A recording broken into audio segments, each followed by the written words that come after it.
El día de hoy vamos a revisar entrevista clínica.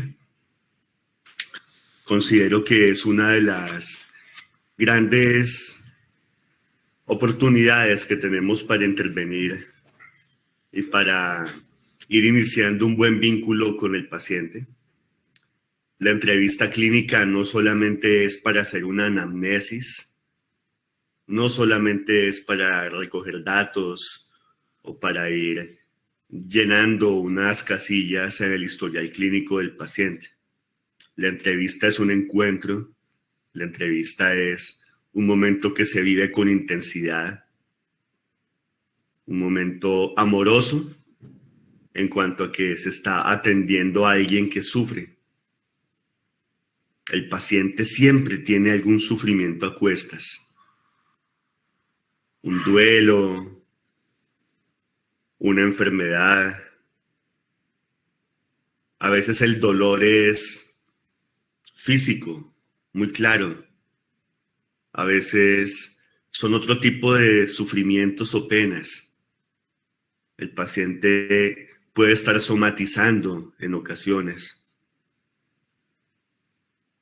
o en otras de frente nos va a indicar que tiene algún sufrimiento psíquico porque se ha ido un ser querido o ha muerto o ha tenido una ruptura o ha habido un cambio vital importante. La entrevista clínica es también un acto de apoyo, un acto de empatía. Por eso es muy importante que todos los médicos puedan tener una actitud de apertura, una actitud de franca ayuda hacia sus pacientes.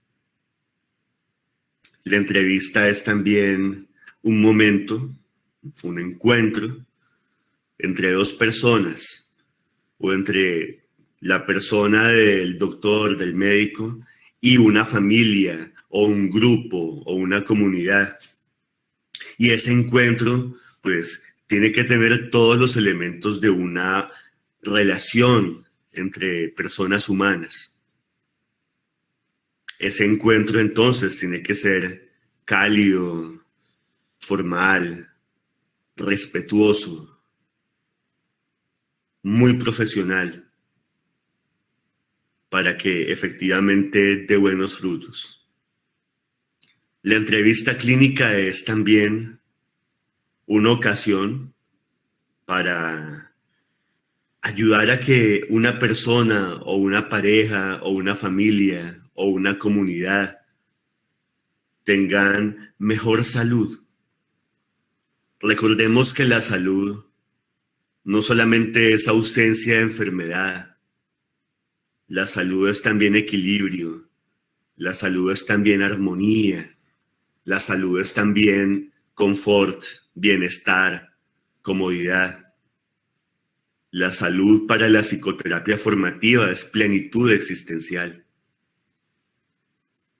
La salud en términos operativos implica bienestar a nivel fisiológico, a nivel social, a nivel económico, a nivel político, a nivel psicológico. Implica un bienestar en todas las esferas, en todas las dimensiones de la vida. Entonces, fíjense, doctores, qué importante es hacer una buena entrevista, porque es un acto médico, porque es un encuentro clínico, una cita entre el consultante y el tratante, porque es una oportunidad para hacer una buena anamnesis, una buena historia clínica que nos lleva efectivamente a un correcto diagnóstico o al menos a una buena aproximación diagnóstica y por ende a un buen abordaje terapéutico, a un buen tratamiento. Es también encuentro, es también apoyo, es también empatía, es también servicio y es sobre todo entrega y sinergia.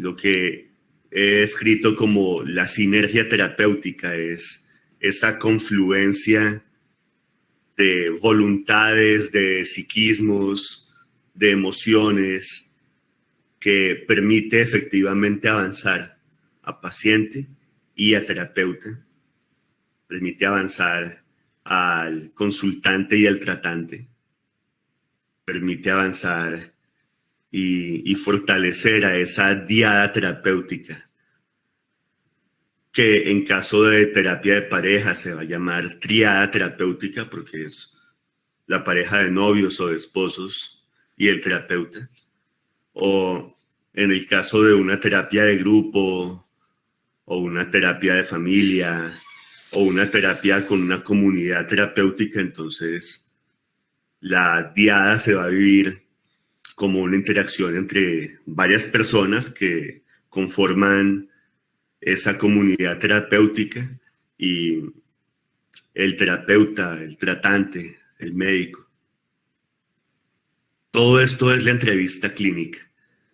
Fíjense que a veces se desaprovecha la ocasión y muchos médicos solamente rellenan un formulario.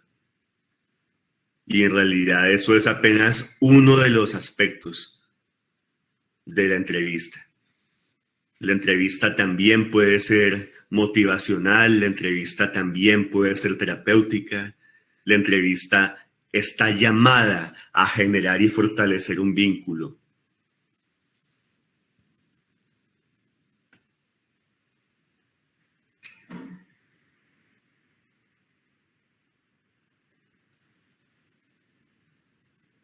Antes de la consulta, ¿qué se recomienda?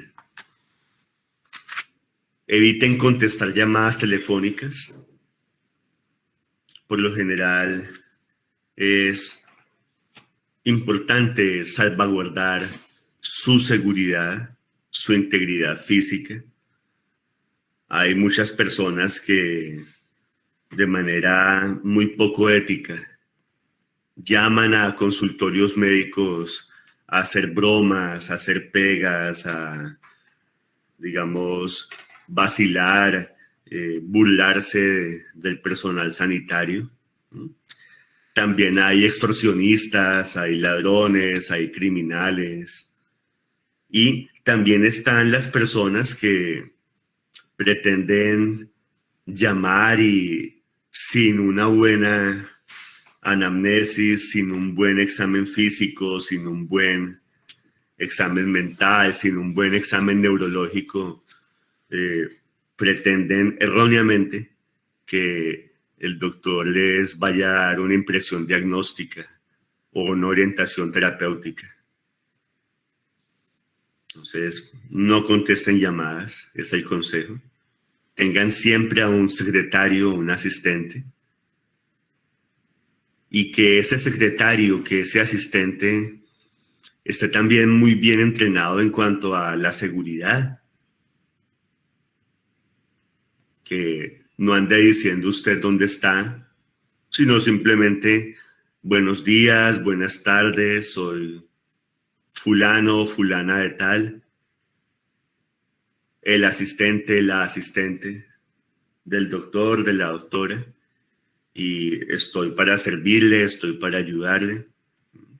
Cuénteme, por favor.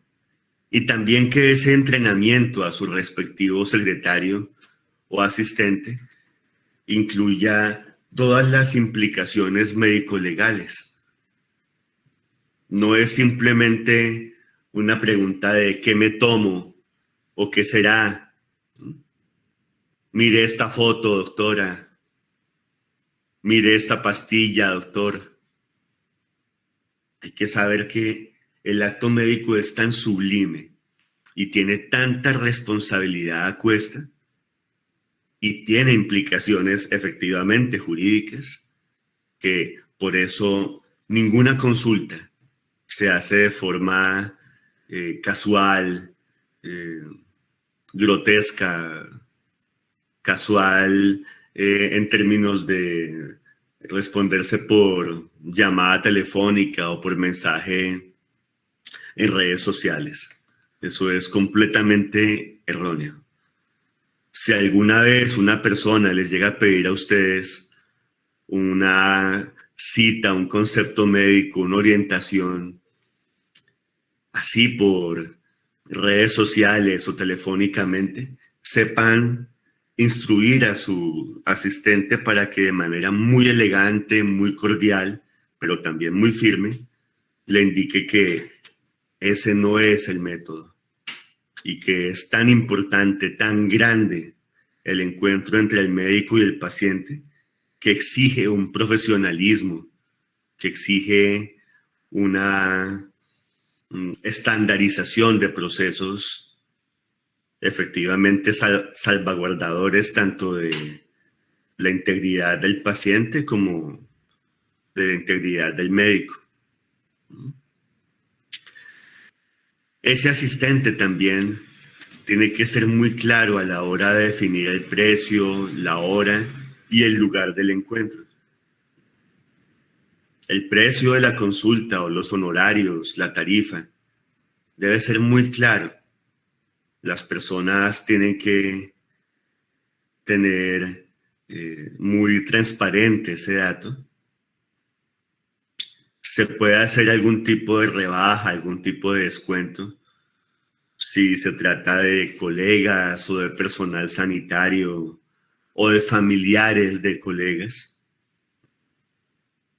Se puede hacer un descuento si se trata de estudiantes, si se trata de personas que usted detecte en situación de vulnerabilidad social o económica. Pero siempre tiene que haber un precio, es decir, siempre tiene que ser paga, reconocida la labor del médico, siempre. ¿Por qué? Porque es la carrera más difícil, porque implica una gran preparación, porque para llegar a ser médico hay que estudiar muchísimas, miles de horas y pasar por muchísimos, cientos de procesos didácticos y académicos, porque es una profesión hermosa y lo que vale la pena efectivamente no se da gratis. Lo que vale la pena cuesta porque tiene un valor y porque finalmente si las cosas se hacen informales terminan siendo chabacanas, terminan siendo chambonas, terminan siendo inadecuadas. En cambio, si las cosas se hacen bien formales dentro de los cánones, suele conservarse el profesionalismo, suele haber mucha elegancia y muy buena respuesta. Definan bien la hora también. Acuérdense que muchos países no manejan bien el concepto de AM o PM, sino que manejan una hora del 1 al 24, entonces las 7:30 p.m. son las 19:30. Acuérdense también cuando vean pacientes en otros países por teleconsulta, por consulta virtual, ajustar el horario, decirles voy a verlo a las 10 de la mañana Colombia, hora de Colombia, 10 a.m., cuando en su país sean tales horas.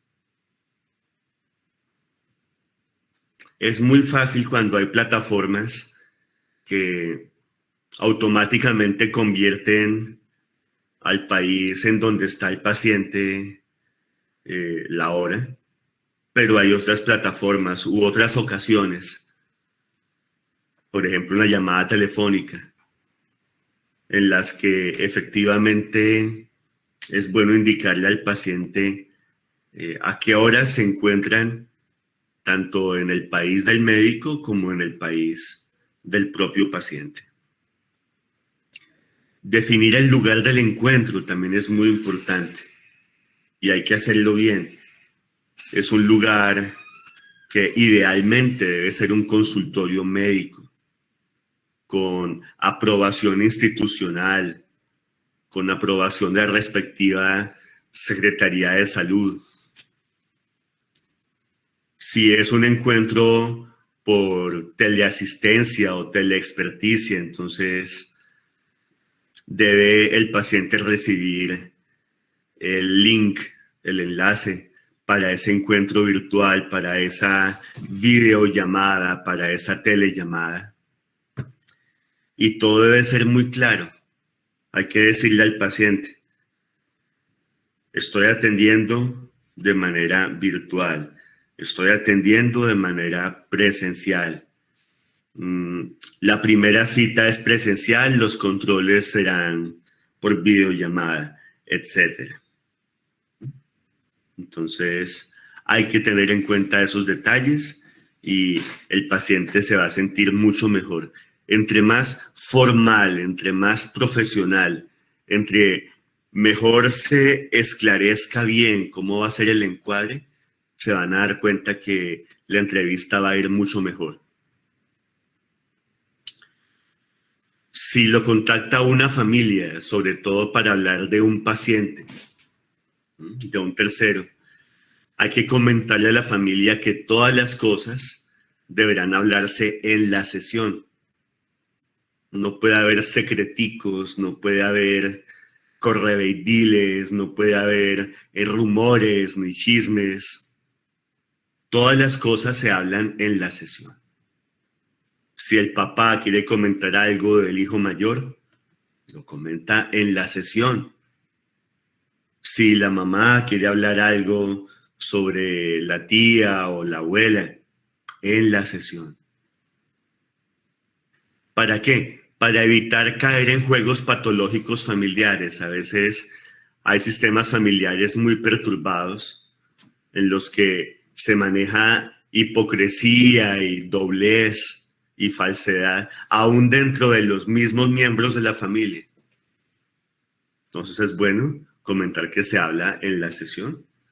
Y obviamente la sesión no puede volverse una batalla o un show ahí de acusaciones, sino que el terapeuta tiene que manejar con mucha sabiduría y con mucha prudencia todo, para que se sepan decir las cosas con prudencia, se sepan decir las cosas con tacto, con suavidad, y no haya ofensas mayores o no haya perturbaciones mayores en el sistema familiar.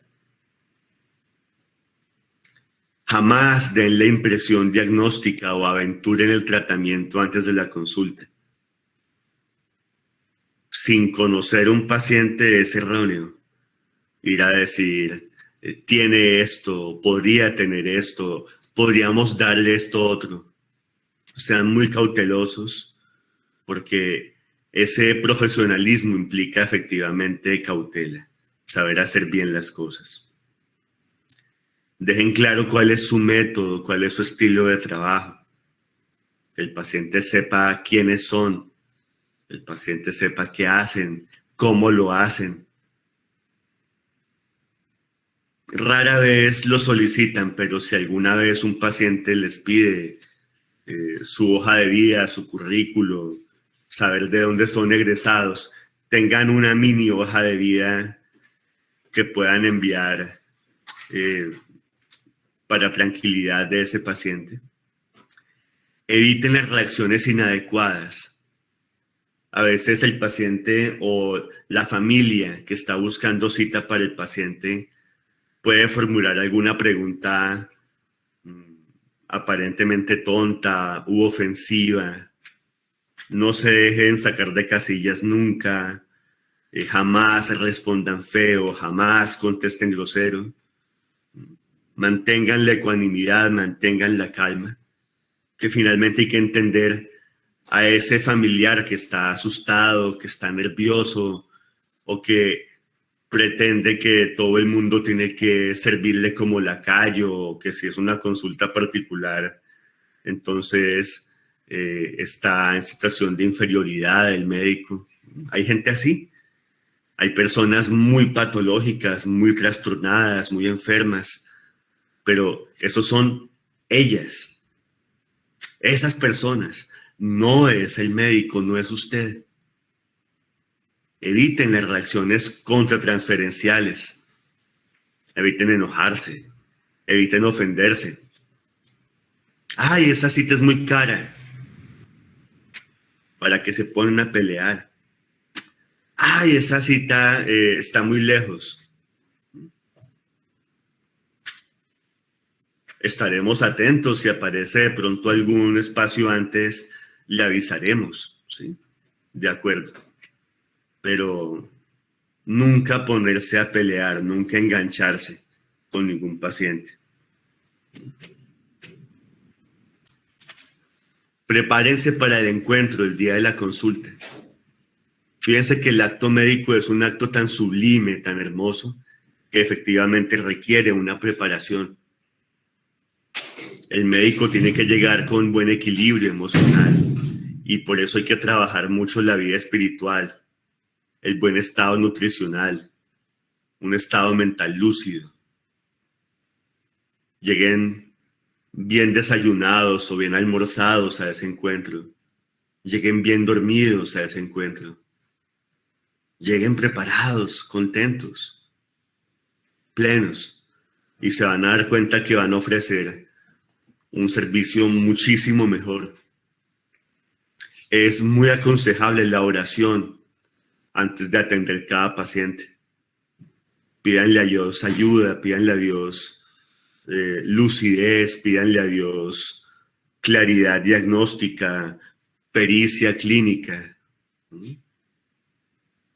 Si alguno no cree en Dios, haga por lo menos una meditación breve para llegar lo más tranquilo, lo más relajado, lo más amable a ese encuentro.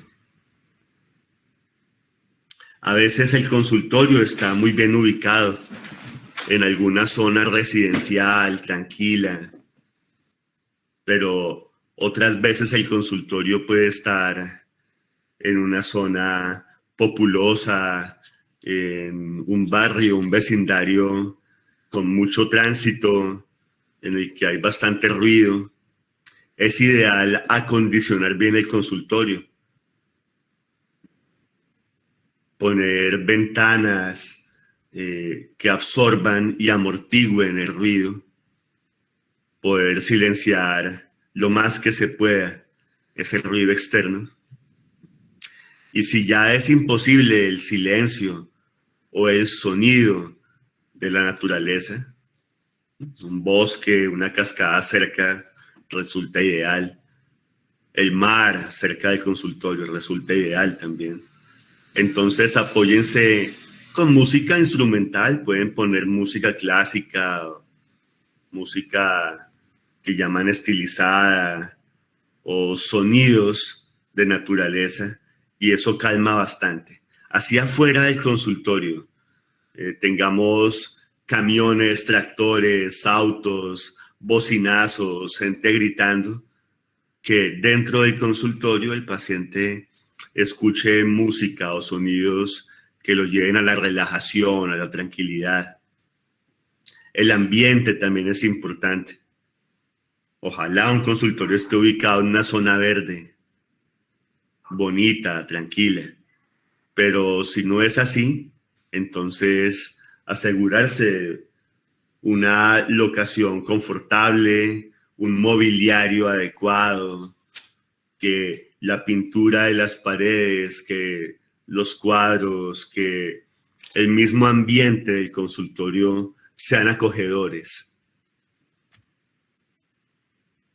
En la consulta hagan una anamnesis completa. Pregunten todo. Se debe tener muy claro el motivo de consulta, la enfermedad actual, los antecedentes del paciente, su historia personal, su historia familiar, las experiencias emocionalmente perturbadoras. Debe tenerse en cuenta muy bien el tipo de tratamiento que el paciente ha intentado instaurar o los conceptos de otros médicos que lo han visto antes que usted. Consignen bien clara la impresión diagnóstica y el plan terapéutico. Hagan una buena historia clínica, pero siempre con esa fluidez y con ese ritmo que traiga el paciente. A veces es muy chocante un médico que va preguntando de forma inquisitiva o militarizada ítem por ítem de el historial clínico. Vayan con fluidez, que sea una conversación agradable, que el paciente se sienta cómodo y bien, y que en esa fluidez y en ese ritmo agradable para el paciente, pues ustedes van extractando información y también ustedes pueden hacer una entrevista semiestructurada, o sea, no solamente que el paciente hable, que a veces se puede ir por las ramas y perderse, sino que usted le permite cierta libertad, pero también le va indicando, bueno, ahora coménteme sobre, genial, pasemos ahora a este punto. Muchas gracias. Cuénteme, por favor, acerca de usted mismo. Lleva la batuta y todo debe fluir de forma armónica, de forma musical. El paciente con fluidez, pero usted proponiendo justamente cada tópico de conversación. Sintonicen con el paciente, eso es muy importante. Sintonizar, vibrar con el paciente, emocionarse con el paciente, empezar a hacer diada terapéutica. La consejería a veces nadie la quiere, pero otras veces el paciente le solicita a uno francamente un consejo. Dar consejos es peligroso, pero a veces es necesario. Si usted ve que es adecuado, que es pertinente, que es científico, utilice su propia experiencia de vida como elemento para la consejería. Doctor, tengo ganas de hacer este negocio, ¿qué me recomienda? Mire, a lo largo de mi vida he encontrado que lanzarse a negociar de forma apresurada puede ser muy peligroso. Hay muchos estafadores por ahí. No es pertinente. Se siente de pronto usted muy vital y muy contenta, entonces puede que ese estado de ánimo la lleve a tomar una decisión apresurada, inapropiada. Espérese a calmar la familia y ya después de hacer todo un proceso para visualizar pros y contras, láncese o absténgase de hacer ese negocio. Usar la propia experiencia vital. Doctor, ¿usted alguna vez ha tenido sexo casual? No, es peligroso, nunca lo he hecho. Se asocia muchísimo a infección por VIH. Lo encuentro desatinado, lo encuentro potencialmente riesgoso. Sería recomendable que no lo tuvieras. Doctora, ¿usted ha consumido alguna vez tal psicotóxico? Mira, no lo he hecho y no lo recomendaría. La evidencia científica muestra que dicha sustancia produce daño en las neuronas y se asocia al cáncer. Entonces, sepan aconsejar, pero sí y solo si el paciente pide consejo. Sepan guiar. Han hecho estudios hermosos que muestran que así sean 5 minutos de, digamos, psicoeducación en hábitos de vida saludable, el paciente se siente mejor y puede hacer un cambio. Cuando usted recomienda a una embarazada que no fume, que no consuma licor, eso, así sean unos pocos minutos, da frutos. Si usted a alguien obeso o con diabetes le da indicaciones sobre actividad física, ejercicio, deporte, calidad en la nutrición, en vez de limitarse a simplemente formular una metformina cualquier otra pastilla o tratamiento, se van a dar cuenta que tendrán muchos mejores resultados. La clave es esa. Intervengan siempre de la manera más apropiada y tengan un amplio repertorio técnico para poder hacer lo que el paciente necesita en ese momento indicado. En ese primer encuentro se captan un montón de cosas del paciente que van mucho más allá de lo que es consciente. Cómo camina, cómo saluda, qué actitud tiene ese paciente. Llega aprensivo, llega ansioso, llega temeroso a la consulta. O por el contrario, se muestra muy expansivo, muy confianzudo, es seguro, aparenta ser inseguro, colabora, no colabora, coopera parcialmente. ¿Cómo es su saludo? Las palabras que utiliza el paciente dicen mucho sobre su estado emocional, sobre su estatus socioeconómico, sobre su trayectoria académica. ¿Cómo es su voz? En la voz se detectan muchas enfermedades, y no solamente enfermedades del campo de la otorrinolaringología. No, la voz en realidad le indica a uno muchas veces si un paciente tiene alguna dolencia cardiovascular, alguna dolencia respiratoria.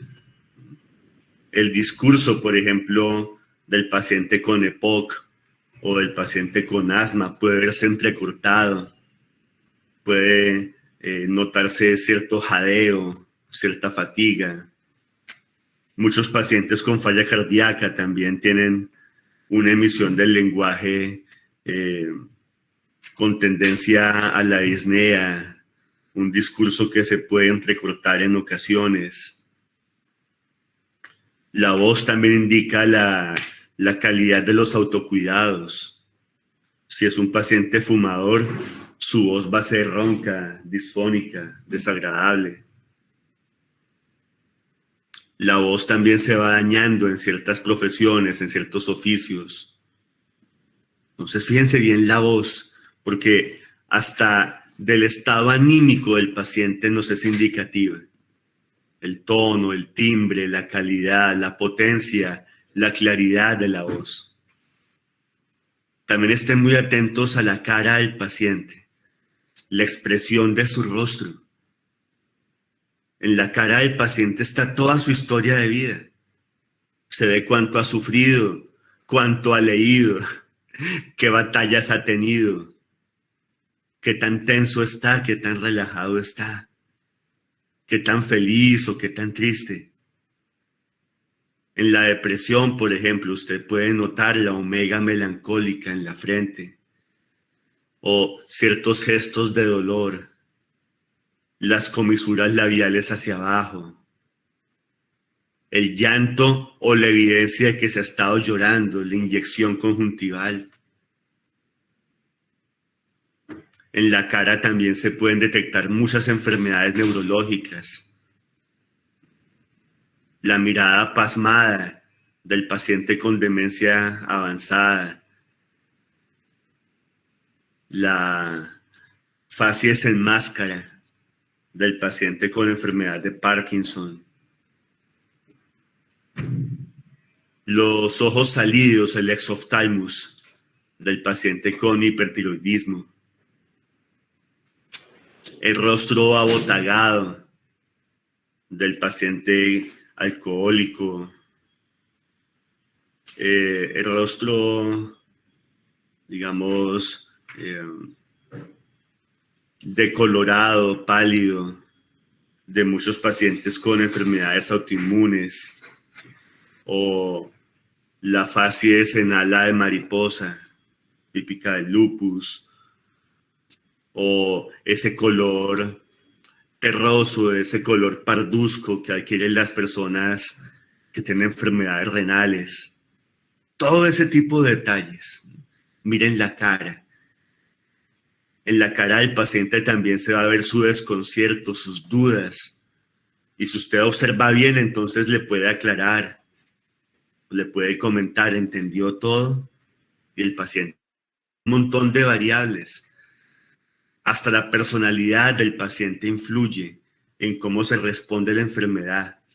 Entonces, sean muy cautelosos. Sean muy elegantes. Las personas merecen ser bien tratadas. No se burlen de los pacientes, no hagan comentarios despectivos de los pacientes. Si el paciente llega mal vestido, desarreglado, desaliñado, eviten ser crueles o hacer comentarios despectivos. Comprendan que a veces el paciente tiene problemas. Los pacientes con adicciones, por ejemplo, son muy dados a llegar con desaliño. O las personas excesivamente ocupadas. Un cirujano que sale de turno, usted no le va a pedir que llegue completamente elegante a su consulta, ¿no? Puede llegar con su traje de mayo, con algunas ojeras, con el pelo despelucado, con algún tipo de suciedad, algún tipo de malestar. O sea, hay que tener en cuenta eso. Sean muy cautelosos, sean muy prudentes a la hora de interactuar con ese paciente. No critiquen. A veces llegan los pacientes oliendo feo. Han tenido que hacer un viaje desde la vereda hasta la ciudad, asustados, llenos de gente en ese bus, en esa chiva, en ese medio de transporte, muchas veces apretujados, atiborrados. Entonces, sean tolerantes. Si el paciente llega con la camisa de un equipo que a usted no le guste o una cachucha, un eslogan de algún político, de alguna persona que no sea de su agrado, absténgase de hacer comentarios feos.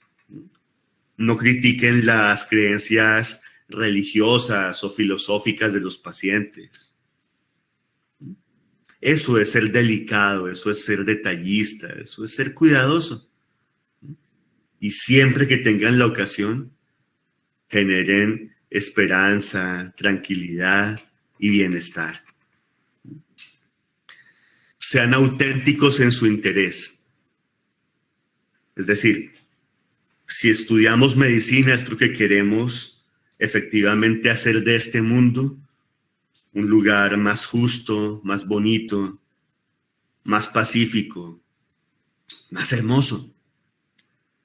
El que estudia medicina tiene cierto gusto por lo bello y quiere que las personas estén saludables. Entonces, hay que interesarse genuinamente por el paciente. Hay que estar poniéndose en los zapatos del paciente, hay que estar tratando de imaginar cómo se siente el paciente o cómo son sus temores o qué está viviendo.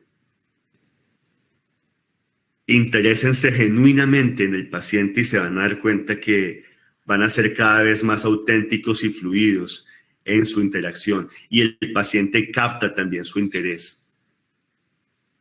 Muchas veces no hay una relación médico-paciente porque el paciente nota que el médico está en sus asuntos, atareado, y no lo está escuchando con atención, no desea colaborarle, lo dejó a la deriva. En cambio, cuando un paciente nota la autenticidad, lo legítimo, lo genuino del interés del médico, el deseo de ayudarle, se hace una buena relación médico-paciente. Si es un niño, fíjense muy bien qué actitud tiene, cómo va vestido, si él mismo eligió la ropa o se la escogieron los papás, cómo camina, cómo interactúa, cómo se relaciona, cómo los saluda, cómo habla. Si ha llevado consigo algún juguete, entonces, ¿qué es? ¿Cómo lo sostiene? ¿Cómo juega con ese juguete? Si interactúa con sus padres o con otras personas, o juega solo, si lo evita o juega con usted, porque eso nos va a dar una información muy rica también. Muchos niños con trastornos generalizados del desarrollo no tienen contacto visual y disfrutan estando en soledad, no necesitan hacer ningún tipo de interacción, juegan solos o peor aún no juegan, están ahí solos sin establecer contacto. Muchos niños que han sido abusados se muestran muy temerosos, muy aprensivos, evitan a toda costa que usted los toque, así sea en el hombro, una palmadita en la espalda o en la cabeza, se sienten intimidados. Cuando ha habido maltrato, usted nota en ese niño la timidez excesiva con la que se acerca, o también se ve, en caso de maltrato físico, un montón de signos, moretones, heridas inexplicables. El niño que ha tenido autolesiones con o sin ideas de muerte, usted lo nota. Y a veces los niños inventan que eso fue el gato que se raspó jugando y en realidad se nota el cutting. Es evidente que ha habido autolesión. Se ven ahí los cortes de cuchillo, de cuchilla, de navaja. Entonces, sean muy sagaces a la hora de detectar. Cuando ha habido violaciones o violencia de cualquier tipo, el niño muestra a veces en el juego dicha violencia. Si ha habido alguna dificultad con figuras de autoridad, entonces el niño suele escenificarlas en el juego o simplemente frente a usted como figura de autoridad simbólica, frente a usted como médico, el niño se va a sentir cohibido, inhibido de alguna manera. Si hay algún papá que le esté pegando o esté abusando de ese niño, por lo general evita el contacto con ese padre o con ese acompañante. A veces ustedes se van dando cuenta que una familia es demasiado severa y estricta y hace maltrato emocional, psicológico, cuando el niño es completamente inhibido en presencia de los padres, pero usted le pide a los padres que salgan un momento del consultorio y el niño ahí sí se muestra mucho más hablador, mucho más desinhibido.